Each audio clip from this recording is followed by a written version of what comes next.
Mga kapuso, magpapatuloy ang makulimlim at maulang panahon sa ilang bahagi ng bansa bukas. Base sa datos ng Metro Weather, maulan pa rin sa malaking bahagi ng Luzon. May matitinding bugos ng ulan sa Cagayan Valley, Cordillera, Quezon Province, Bicol Region at Mimaropa. Maging handa pa rin sa banta ng baha o landslide, lalo na po sa mga ilang araw ng inuulan at malambot na ang lupa. Posible rin ang ulan sa ilang bahagi ng Visayas at Mindanao. Kasabay naman ang pagbabantay sa pag-alboroto ng Bulkang Kanlaon. Nananatili po ang tsansa ng ulan bukas, lalo bandang hapon o gabi.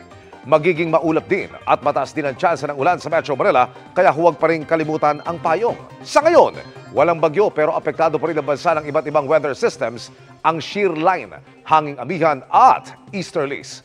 Maging handa naman sa susunod na linggo dahil sa pinakahuling datos ng Pag-asa, posibleng may mabuong sama ng panahon sa may silangan ng Par, malapit sa Mindanao.